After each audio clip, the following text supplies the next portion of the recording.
먼저 광고부터 드리고 말씀 시작하도록 하겠습니다. 내일 결혼식이 있습니다. 우리 김명자 권사님 그리고 오칠봉 집사님 따님 되는 우리 오라자매 부산 부전교에서 오후 2시에 있는데요.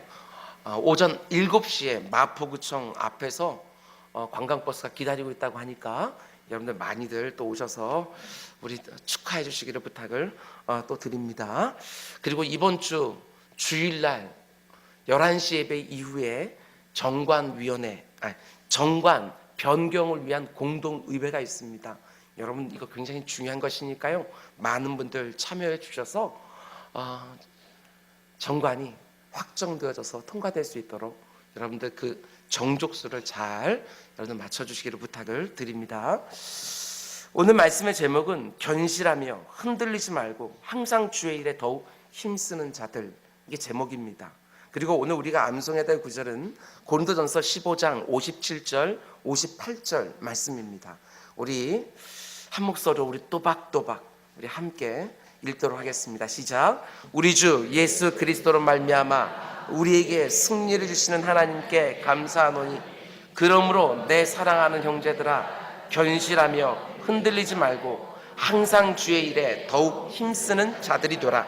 이는 너희 수고가 주 안에서 헛되지 않은 줄 알미라. 아멘. 오늘 이 본문은요, 하나님께서 사도 바울을 통하여 초대교회 성도들에게 주시는, 그리고 오늘 이 밤에 저와 여러분에게 주시는 너무나도 귀한 권면의 말씀입니다.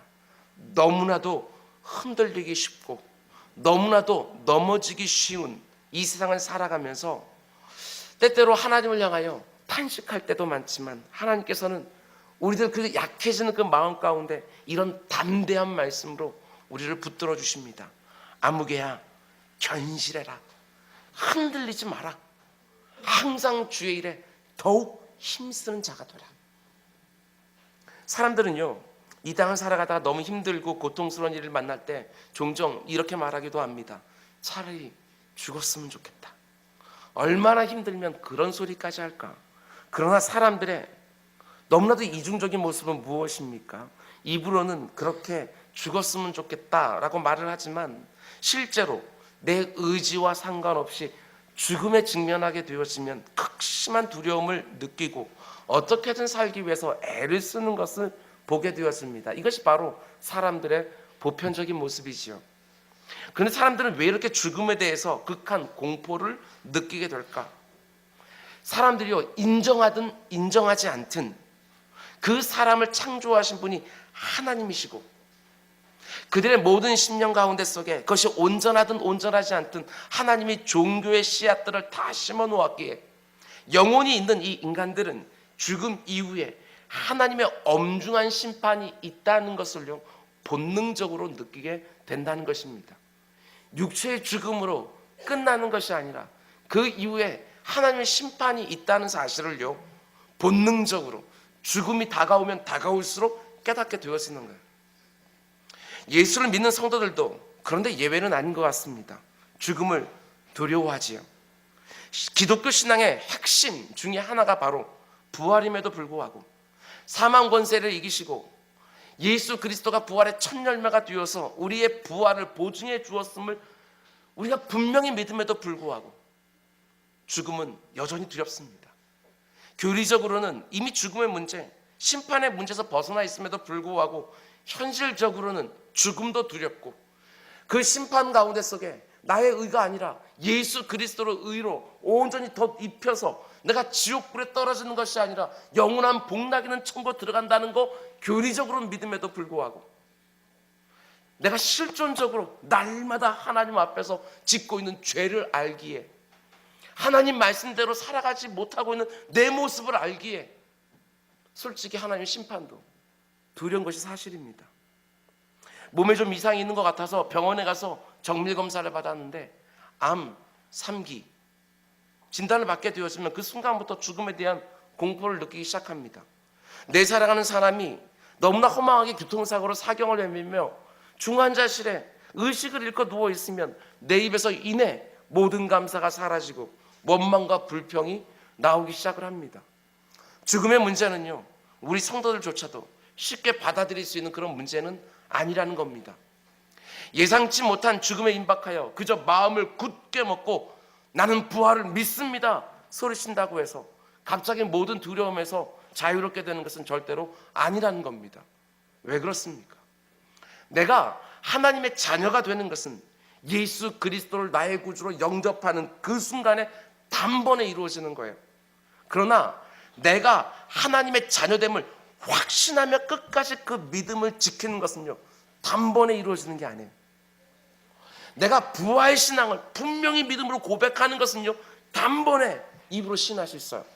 그러나 그 부활 신앙이 정말 내 삶을 온전히 주장하여 그 어떤 상황 가운데 속에서도 사망 권세에 눌리지 않고 자유롭게 되어지는 것은요, 단번에 되는 일이 결코 아니기 때문에 우린 죽음을 두려워하는 거예요. 오늘 암송 구절 바로 앞에 나는 55절 말씀 보게 되었으면 사도 바울은 우리와는 좀 달랐던 것 같습니다. 55절에서 사도 바울은 이렇게 말합니다. 사망을 향하여 사망아 너의 승리가 어디 있느냐, 너의 쏘는 것이 어디 있느냐. 사망을 향하여 아주 강하게 호통을 칩니다. 어떻게 사도 바울이 이럴 수 있을까? 그 어떤 상황 가운데 속에서도 결코 흔들리지 않는 견고한 뭐가 있는 거예요? 부활 신앙이. 그의 입술의 고백만이 아니라 오랫동안 그 주님과 동행을 하면서 모든 것이 다 배어 있는 거예요. 아무리 호기가 있는 사람이라 할지라도 나는 죽음이 전혀 두렵지 않아 이렇게 말할 수 있는 사람은 없을 거예요. 그런데 사도 바울이 서신서를 보게 되었으면 얼마나 많은 곳에서 내가 지금을 당장 죽어서 주님 곁으로 가면 얼마나 좋을까? 죽든지 살든지 언제나 똑같은 신앙으로 너희들도 살아야 된다. 언제나 이게 고백했다는 거. 내가 죽는 건 아무렇게 두렵지 않은데 내가 복음을 증거하면서 내가 흔들리는 거, 내가 전하는 복음도 믿지 못하는 것처럼 흔들리는 거, 이런 것들이 저 불신자들에게 보이게 되었으면 하나님의 영광을 얼마나 가리게 될까? 사도 바울은 그것이 두려웠던 거예요. 이번에 순창에서 장례식을 가면서 제가 했던 얘기 중에 하나가 저희 노회에 장례가 한 번 있었거든요. 그런데 이제 60 되셨을까? 목사님 한 분이요, 심장마비로 돌아가신 거예요. 뻑뻑하다 이러면서도 워낙 건강한 분이셔요. 원래 좋은 곳에서 공기 좋은 곳에서 목회하고 있었고요, 뭐 이것저것 뭐 심어서 직접 드시기도 하고 워낙 건강하신 분이신데 그래 갑자기 돌아가셨어요. 그래서 너무나 당황스러워서 많은 사람들이, 목사님들이 이렇게 장례식장에 왔거든요. 저도 그때 갔어요. 휴가 중이었지만 그렇게 찾아갔어요. 그런데 거기 그때 한 목사님이, 연세가 좀 있는 목사님이신데요, 거기서 울고 계시는 사모님 자녀들 보면서 정말 얼굴은 웃고 있지만 호통을 치듯이 이런 말을 했어요. 그 목사님 살아계실 때 강단에서 부활이 있다고 얼마나 많이 설교했을 건데 이렇게 울고 있으면 다른 사람들 조문 와서 뭐라 하겠냐.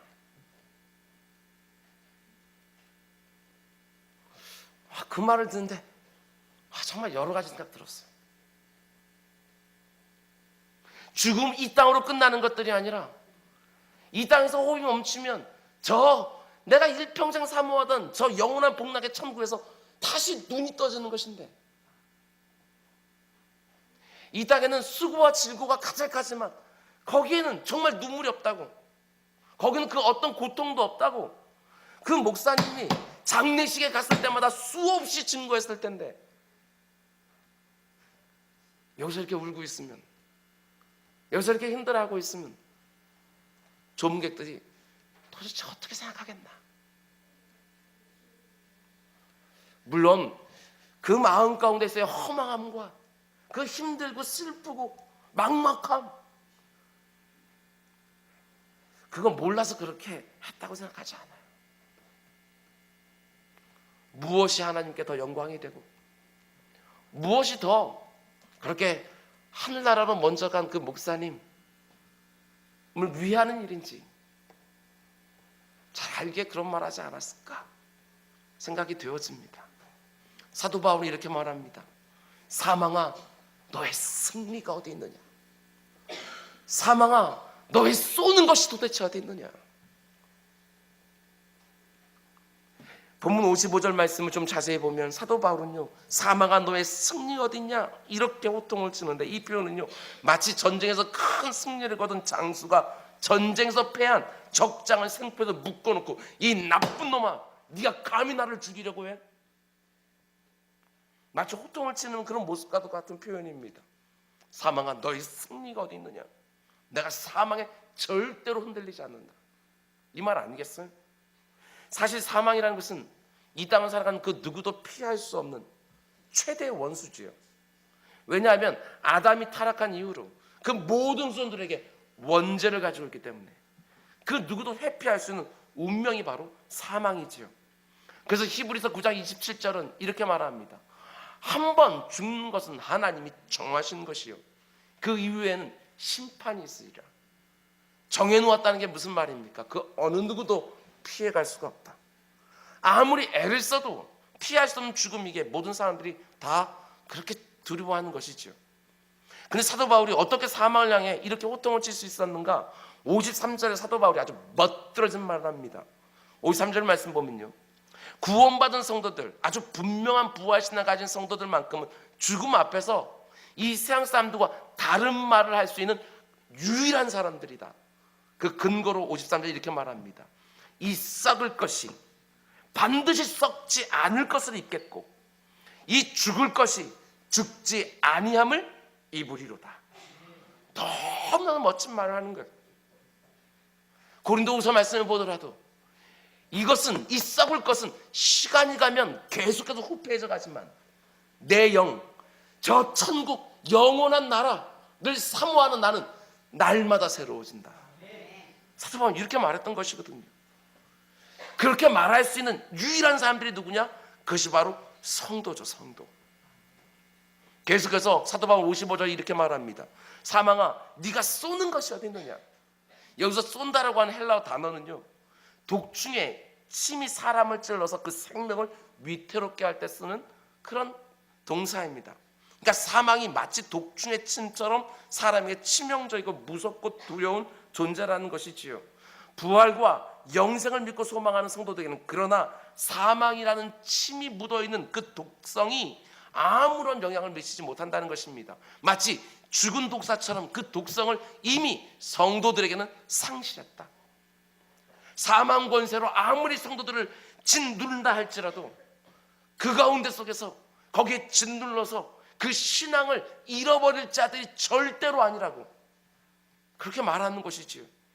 사망이 쏘는 독침이 성도들에게는 아무런 효력도 없다.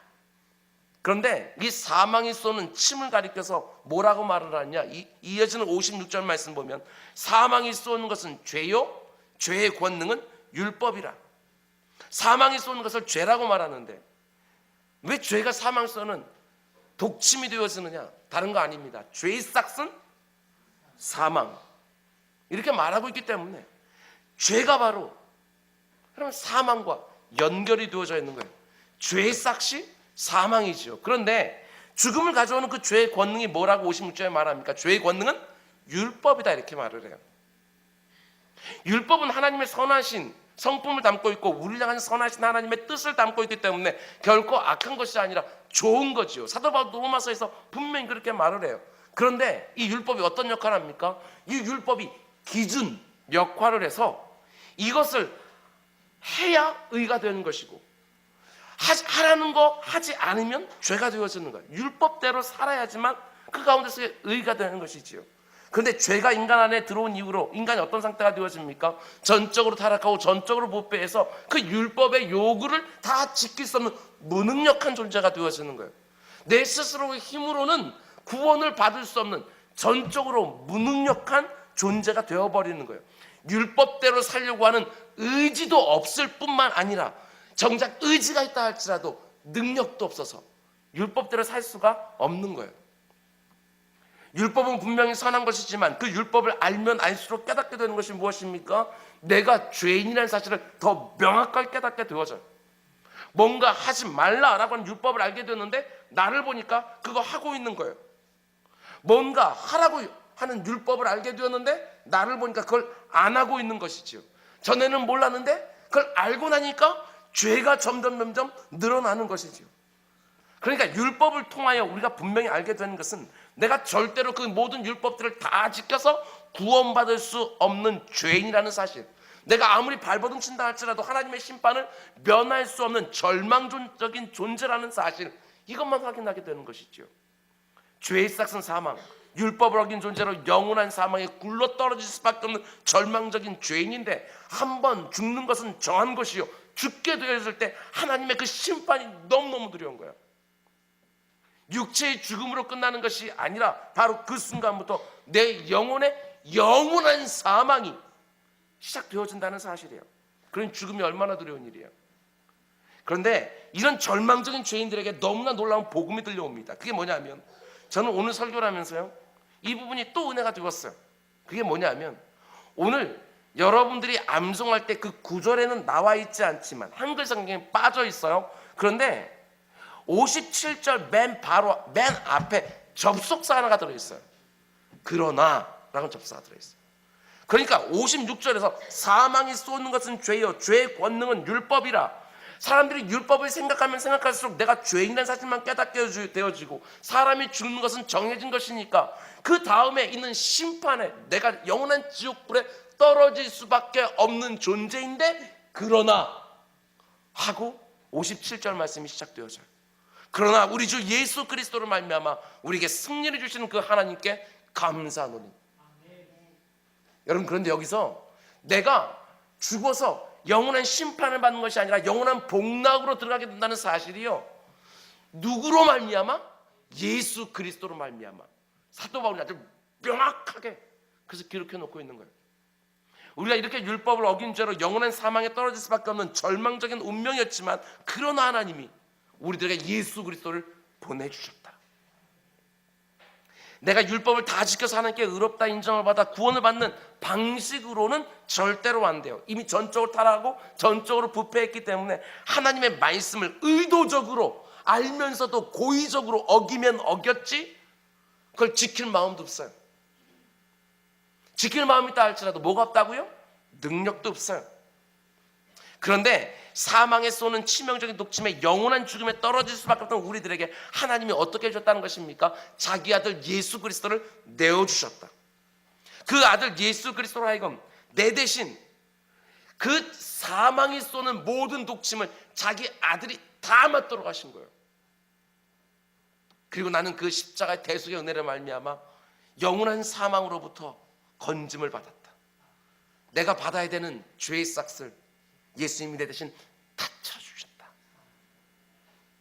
여러분, 그런데 너무나 감사한 것은요, 내 죄값을 다 대신 치러주는 거, 이걸로 끝난 것이 아니라 곧바로 하나님께서는 자신의 아들을 통하여 우리에게 부활의 승리를 보증해 주시는 거예요. 고린도전서 15장 부활장을 보게 되었으면 뭐라고 말을 합니까? 여러분, 예수 그리스도가 우리의 부활의 첫 열매가 되신다, 이렇게 말씀해 주고 있다는 사실입니다. 그러니까 우리의 복음은요, 이 두 가지가 함께 묶여 있어야 되는 거예요. 예수 그리스도의 십자가 복음과 예수 그리스도의 부활이라고 하는 그 복음이 함께 연결되어 있어야 온전한 부활이 되는 거예요. 예수 그리스도의 십자가, 내가 달려 죽을 그 십자가만 바라보면서 우리는 가슴을 치며 고통스러워하는 그런 사람들이 아니라, 이내 하나님께서 죽음 가운데서 사망 권세를 깨뜨리고 우리의 부활의 첫 열매가 되신 예수 그리스도를 보여주심으로 우리가 주님의 뒤를 따라서 우리에게도 영원한 생명이 주어진다라고 하는 사실이에요. 그러므로 여러분, 부활신앙을 가진 사람들, 이 영생의 복음을 가진 사람들은 죽음이 끝이 아니라 육체적인 죽음을 통하여 영원한 생명이 시작되어지는 것이지요. 이게 놀라운 거예요. 반드시 기억하시기 바랍니다. 저와 여러분도 이미 신분이 바뀐 사람들이에요. 죄의 종에서 의의 종으로, 여러분 어둠의 자녀에서 빛의 자녀, 하나님의 자녀로, 이 세상에 속한 자에서 천국 시민으로 우리의 신분이 이미 바뀌어져 있어요. 근데 신분이 바뀌었다는 것이 뭘 의미합니까? 죽음 이후에 내가 갈 곳도 바뀌었다는 거예요. 이게 얼마나 큰 은혜예요. 영원한 사망이 있는 그 지옥에서 영원한 생명이 있는 그 천국으로 우리가 갈 곳이 완전히 바뀌게 되었다, 이렇게 말하는 것이죠. 우리 양집사님 여기 계시는데, 양집사님 어머니 이번에 장례식장 갔는데 너무나도 감격스러운 게, 우리 양집사님 신방할 때마다 어머니 신랑 갖게 해달라고 기도 많이 하셨거든요. 그런데 거기에 이렇게 이름이 이렇게 딱 써 있는 그 맨 앞에 뭐라고 붙어 있느냐? 성도. 이게 붙어 있어요. 성도. 여러분, 이 세상에서 아무리 호가호위하면서 아무리 많은 것들을 소유한 사람이라 할지라도 그 성도란 말 거기에 안 붙어 있으면 그 장례식장에서 무슨 소용이 있어요? 이 땅에서 아무리 높은 자에서 명예를 다 누렸다 할지라도 그 이름 앞에 성도 이거 안 붙어 있으면 이 땅에서 코에 호흡 딱 멈추는 순간 무슨 소용이 있냐고요. 그거. 성도라는 이름이 여러분 저 천국으로 인도해 주는 거 아니겠어요? 뿐만 아니라 여러분 주변에 보게 되어지면 살아있으나 마치 죽어있는 것 같은, 분명히 부활 신앙을 가지고 있다고 말하면서도 마치 죽어있는, 사망 권세에 콕 눌려있는 것 같은 사람들도 얼마나 많은지 몰라요. 의욕도 없고 생기도 없이. 여러분 가운데 혹시 그런 분이 있다고 한다면 오늘 사도 바울처럼 큰 소리로 가슴을 치면서 사망아 너의 승리가 어디 있느냐, 사망아 너의 쏘는 것이 어디 있느냐, 예수 그리스도로 말미암아 내가 승리를 확신하노라. 여러분 이렇게 선포하며 다시 그 자리에서 일어나는 우리 모두가 될 수 있게 주님의 이름으로 축원을 드립니다. 그렇다면 사망 권세를 이긴 성도들, 부활 신앙을 가지고 영생의 복음을 가지고 이 땅을 살아가는 성도들은 어떤 모습으로 이 땅을 살아가야 되느냐, 두 가지만 말씀드립니다. 먼저 첫 번째로, 사망 권세, 죽음의 권세 앞에서 당당하게 살아가라. 오늘 본문의 사도 바울처럼 사망아 너의 이기는 것이 어디 있느냐 이렇게 호통을 칠 수 있는 사람이라면 그 어떤 것이라도 호통을 왜 못 치겠어요? 모든 사람들이 다 두려워하는 그 죽음을 향해서도 호통을 칠 수 있는 확신 있는 믿음을 가진 사람이라면 이 세상을 살아가면서 내가 경험하게 되어지는 그 어떤 것이라도 왜 호통을 못 치겠나? 왜 사람들이 이런저런 일 앞에서 작아지고 위축되어지고 침체돼 빠지고 비굴해지는 이유가 뭐예요? 죽을까봐, 죽을 것처럼 힘들어질까봐.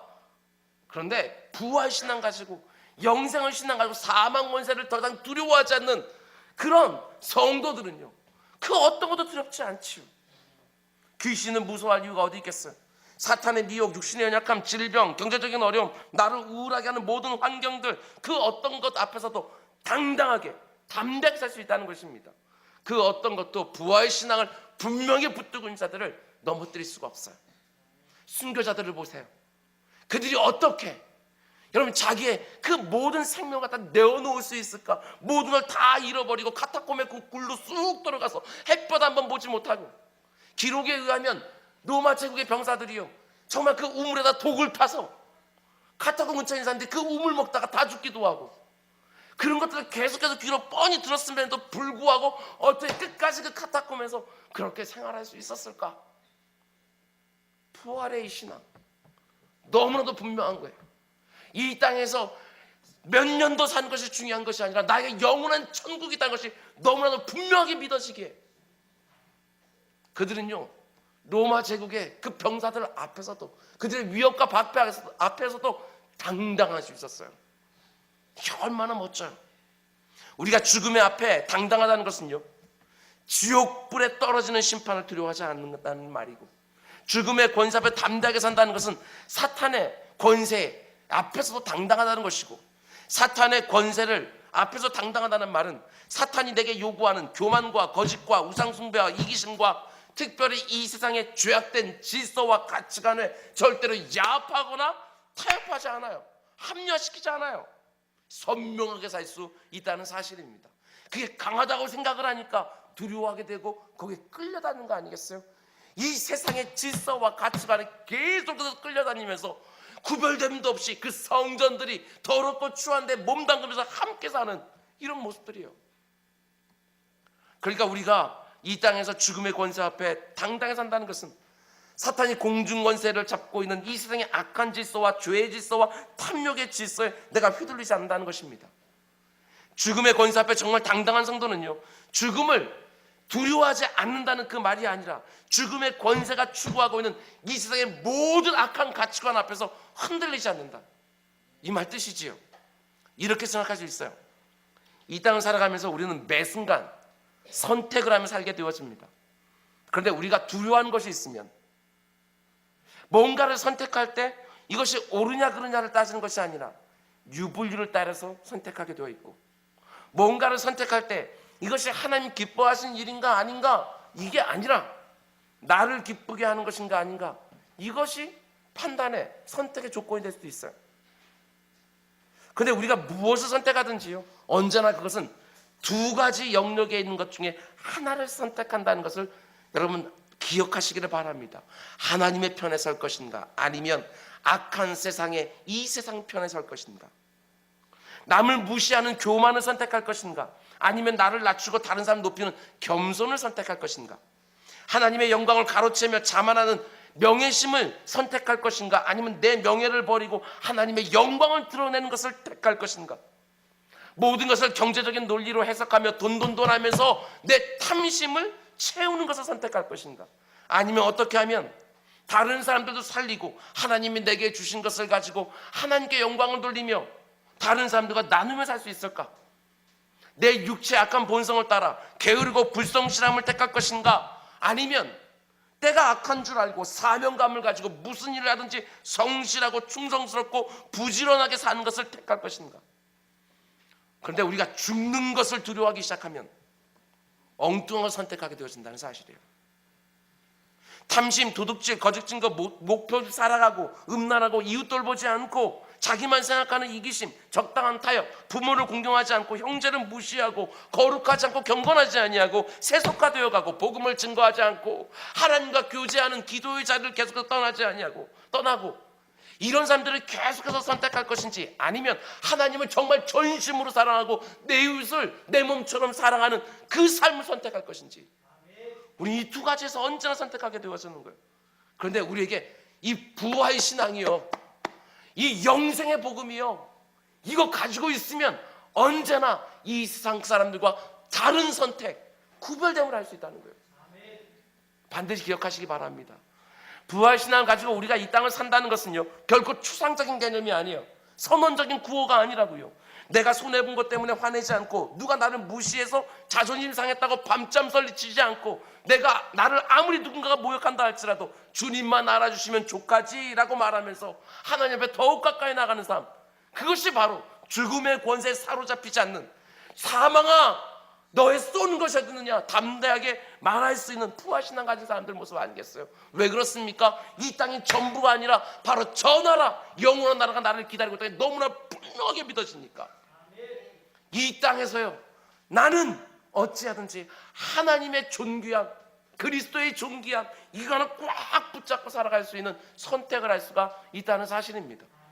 우리가 부활신앙 갖게 되었으면 가장 먼저 우리 삶 가운데 넉넉함이 묻어날 거예요. 넉넉함. 인색하고 쪼들리고 이런 것들이 아니고 넉넉해져요. 마음이요. 허허 하면서 모든 것들을 받아들일 수 있는 그런 넉넉함이 우리 가운데 분명히 생기게 된다는 사실이에요. 여러분, 부활신앙보다 강한 게 없어요. 부활신앙을 꺾을 수 있는 건 아무것도 없어요. 왜? 죽어도 사니까. 여러분, 더 적극적으로 생각하면요, 부활신앙을 가지고 있는 성도들은요, 이렇게 살아가야 됩니다. 우리는 사탄의 권세, 죽음의 권세를 두려워하지 않고 담대하게 사는 거, 이거 너무너무 중요하지만 우리에게 부활신앙이 주어지게 되었으면 동시에 먼저 살아난 사람으로서의 사명이 있어요. 그것이 무엇입니까? 아직도 죽어있는 사람들을 다시 살려내야 되는 사명이 우리에게 있는 거예요. 우리가 정말 사망을 두려워하지 않고 죄의 권세를 두려워하지 않는다면 사망아 이렇게 소리치는 것이 이렇게만 소리치는 것이 아니라 생명아 이렇게 또한 소리 지를 수 있어야 되는 거예요. 내 주변에 있는 사람들에게 생명의 역사를 일으키는 삶, 생명을 살리는 삶을 반드시 살아가야 될 사명이 있다는 거예요. 누군가가 우리를 통하여 생명의 역사가 일어나게 되어진다고 한다면, 나를 통하여 누군가가 지친 영혼들이 힘을 얻고 죽은 영혼들이 살아나며 치유와 회복이 일어난다면 그것처럼 복된 인생이 또 어디에 있을까? 죽음의 권세 앞에서 당당히 사는 성도의 입에서는 이런 결기들이 반드시 쏟아져 나와야 됩니다. 내가 그 어떤 경우라도 이 악한 세상의 질서를 따르지 않고 천국 백성의 질서를 따르며 살리라. 죽어가는 이 세상의 질서를 따르지 않냐고 살리는 하나님 나라의 질서를 따라 내가 살리라. 이 결기요. 내가 그 어떤 경우라도 하나님의 말씀에 순종하여 하나님을 예배하고 이웃을 내 몸처럼 살아가는 쪽으로 언제든지 선택하며 살리라. 이것이 바로 사망 권세를 두려워하지 않고 생명을 살리는 부활 신앙을 가진 성도의 삶이라는 것입니다. 여러분, 우리가요 부활 신앙을 가지고 있음에도 불구하고 다른 사람들의 생명을 살려내는 그 사명을 감당하지 못하는 이유가 어디에 있습니까? 그건 다른 거 아닙니다. 아직도 죄의 권세, 사망의 권세가요 내게 영향력을 미치고 있기 때문에 그래요. 특별히 어떤 것입니까? 자기중심성, 이기적인 욕망, 세상 것에 대한 탐심, 이런 것들이 있으니까 그 가운데 속에 정말 이웃들을 살려내는 이 사명들을 갖다가 제대로 감당하지 못할 때가 너무나 많이 있다는 사실입니다. 여러분, 이제는요 생명을 살리는 쪽으로 모든 것을 선택하겠다고 다시 한번 결단하는 우리 모두가 될 수 있기를 주님의 이름으로 축원을 드립니다. 그러기 위해서 여러분, 모든 것을 정말 결정하기 전에요 생각해 보셔요. 내가 이 말을 그 사람에게 하면 그 사람은 살리는 것이 될까, 죽이는 것이 될까? 그 사람을 살리는 말이라고 분명한 확신이 들었어요? 그럼 또 생각해 보셔. 어떤 방식으로 말해야 그 사람이 정말 살까? 살리는 쪽으로 생각하는 거예요. 살리는 쪽으로. 이게 얼마나 귀한 생각의 전환이냐고요. 모든 이 세상 사람들이 그냥 다른 사람에게 피해만 안 주면 되는 이런 세상 가운데 속에서 그리스도인들이요 이 안에 넉넉한 마음을 가지고 있으니까, 이 땅의 전부가 아니라 나는 저 세상도 있다는 것이 분명히 믿어지니까 그 넉넉한 마음으로 다른 사람들의 영혼을 살리기 위하여 생각하면서 하는 거, 이게 얼마나 복된 모습인가. 제가 여러분들 섬긴 담임 목사로 바라는 것 중에 하나는요, 저도 마찬가지고 여러분도 마찬가지고 누군가를 살려내는 인생, 그런 인생 정말 살아가자라는 것입니다.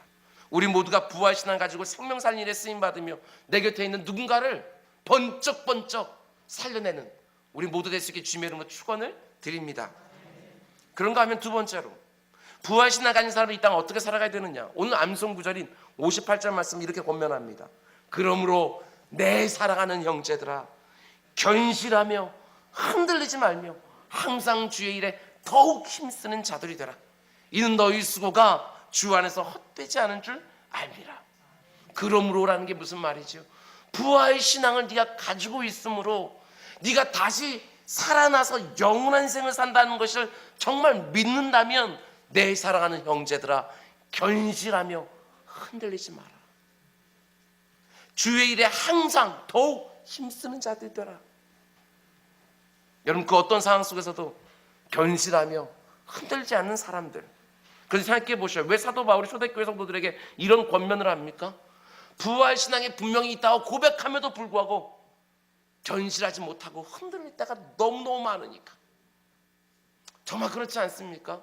우리는요 정말 초대교회 그 모든 성도들이 다 순교하고 그 믿음 끝까지 지키는 사람들이라고 믿고 싶지만 역사의 기록은 무엇입니까? 수많은 사람들이 배교한 거 우리는 알고 있어요. 수많은 사람들이 그리스도를 버리고 로마 황제를 붙잡은 거 우린 또한 알고 있어요. 그만큼요 죽음은 우리에게 두려운 것이지요. 부활신앙이 있음을 내가 믿지 않는 것도 아닌데, 그러나 그 가운데 속에서 그냥 그저 선택하게 되어서는 우리의 연약함이 있다는 사실이에요. 근데 중요한 것이 무엇입니까? 하나님이 우리의 모습을 아시는 거예요. 우리의 연약함을 하나님이 아시는 거예요. 그래서 이 말씀을 주시는 거예요. 내 사랑하는 형제들아, 이런 상황 가운데 속에서도 견실하여 흔들리지 마라. 흔들리는 거 분명히 알기 때문에 이 말씀으로 다시 그 마음을 꽉 하고 다잡아 주시기 위하여 흔들리지 마라. 견실하게 그 믿음 끝까지 지켜라. 네가 예수 그리스도 믿는다고 고백하며 하나님의 자녀가 되는 것은 단번에 되는 일이지만 그 믿음을 끝까지 지키는 것은 단번이 아니라 이런 계속해서 위협 가운데 속에서 그 가운데 이기고 이기면서 점점 확실해지는 것이 부활신앙 아니겠냐, 이렇게 말씀하시는 것이지요. 당당할 때보다 의기소침할 때가 많고 하나님 나라 질서보다 이 세상 나라 질서에 더욱 익숙한 경우도 너무나도 많이 있어요. 생명의 역사를 일으키기보다는 죽음의 역사를 일으킬 때가 솔직히 스스로 생각해 보면 너무 많은 거예요. 그래서 사도 바울은 이렇게 말합니다. 내 사랑하는 형제들아, 견실하여 흔들리지 마라. 뿐만 아니라 또 뭐라고 말합니까? 항상 주의 일에 더욱 힘쓰는 자들이 되어라. 사도 바울이 꼼꼼해요. 성령 하나님이 주신 영감이겠지만 항상, 무슨 말이지요? 한두 번 하나님 정말 주의 일에 힘쓰고 그냥 나 떨어지는 것이 아니라 힘들고 어려운 일이 없을 때에는 정말 주님의 일에 힘을 쓰다가 힘들고 어려운 일이 생기게 되었으면 이내 포기해버리는 것이 아니라 항상 언제나 변함없이, 뿐만 아니라 시간이 흐르면 흐를수록 그 헌신의 강도가 점점 약해지는 것들이 아니라 더욱 힘쓰는 자들이 되라. 주의 일이 무엇을 의미하는 것입니까? 교회 안에서 일만 주의 일입니까? 우리는 그렇지 않다고 우리는 분명히 배웠습니다. 주의 일은요, 내가 하나님의 영광을 위해서 하고 있는 모든 일들이 다 주의 일. 가정생활, 직장생활, 교회생활, 인간관계 다 주의 일. 그 가운데 속에 하나님의 영광 드러내기 위하여 항상 더욱 힘쓰는 자들이 되어라, 이렇게 말하는 것이죠. 그런데 왜 견실하여 흔들리지 말라고 말씀합니까? 다른 거 아닙니다. 그 주의 일을요 그만 내려놓고 포기하고 그만두고 멈추고 중단하고 싶을 만한 일들이 너무너무 많이 일어나니까, 주의 일에 너무너무 힘이 쓰는데 열매가 안 보이는 것 같아서 자빠지고, 누군가를 열심히 섬기는데 그 사람이 오히려 나에게 해코지 하는 모습 보면서 거기서 또 포기하고 중단하고, 주님의 몸된 교회인데 열심히 섬기는데 누군가 나를 오해하고 비방하고 헛되며 퍼뜨리고 거기서 흔들어지니까 이렇게 얘기하는 거예요. 항상 그렇게 비난받을 때도 항상 예외 아니다, 이렇게 말씀하시는 거예요. 너 지칠 때 포기하고 싶어, 그때도 예외 아니다, 항상이야. 이만하면 됐지, 충분하지, 다른 사람들과 비교하면서 됐다고 말할 때 아니, 더욱 네가 부활신앙의 땅을 정말 믿으면, 하나님께서 이 모든 것들을 기억하고 이 땅에서 열매가 되지 않으면 그 나라에서 상급으로 준다는 걸 정말 믿는다면 항상 더욱 주의 일에 힘쓰는 자들이더라, 이렇게 말씀하고 있는 것이죠. 저는 이 말씀이 오늘 우리들에게 얼마나 필요한지 모르겠어요. 반드시 기억하시기 바랍니다. 우리의 구원은 단 일순간에 되어지는 일이지만, 그러나 우리가 항상 더욱 이 구원을 꽉 붙잡고 우리의 성화의 과정, 성령 하나님의 순종하며 우리가 그 길 걸어가야 영화, 하나님의 형상을 닮은 모습으로 예수 그리스도의 장성한 분량으로 마다들의 형상을 쏙 빼앗는 자로 우리가 저 하늘나라로 쑥 하고 들어가는 거 아니겠습니까? 혹시 여러분들 가운데 속에 지금까지 신앙생활을 잘 하시다가 지금 넘어져 있는 분 계십니까? 지금까지 주의 일 열심히 하시다가 이런저런 일들로 마음에 큰 상처를 입고 그 일을 중단하신 분 계십니까? 그러나 절대로 그게 끝이 아닙니다. 그렇게 한두 번 쓰러진 일이 아무리 나에게 일어난다 할지라도 그런 나를 다시 일으켜 세워주는 하나님의 은혜가 있어요. 그래서 기독교는 부활의 종교예요. 죽은 것 같은데 다시 하나님이 살려내는 것. 그래서 기독교가 부활의 종교지요. 뿐만 아니라 오늘 말씀은 내 자신에게도 그렇게 적용되어야 되지만 내 주변에 있는 사람들 중에 신앙생활을 잘하다가 넘어진 사람들이 있습니까? 그러면 조금 기다려 주십시오. 막 달려가서 왜 그러냐고 다그치지 말고, 권면한다고 오히려 더 힘들게 하지 말고 조금만 기다리면서 그에게 예수 그리스도의 부활의 생명이 임하기를 사모하며 기도해 주세요. 그렇게 기도하시다가 하나님 내 마음에 이때다 라고 확신해 주시면 지치침하고 달려가서 손을 내밀어 일으켜 세워주시는 거예요. 지금 이 자리에 있는 모든 분들이요, 사망 권세를 이미 이긴 성도들로서 이제는 그리스도의 생명을 나누는 사람들이 되어서 우리 주변에 단 한 사람도 실족하여 쓰러져서 피 흘리며 그곳에 낙망한 사람이 없도록 함께 하나님 나라로 힘있게 견고하게 걸어가는 우리 모두 될 수 있기를 주님의 이름으로 축원드립니다. 기도합시다. 사랑이 많으신 아버지, 감사합니다. 오늘 이 말씀 나에게 주시는 말씀으로 받았습니다. 아무개야 견실해라, 흔들리지 마라. 그 어떤 일이 있다 할지라도 네가 이곳에서 끝나는 것이 아니라 저 나라가 있음을 믿고 그 부활 신앙 가지고 하루하루 성실하게 너에게 맡겨진 일 최선을 다해서 감당하며 살아가라.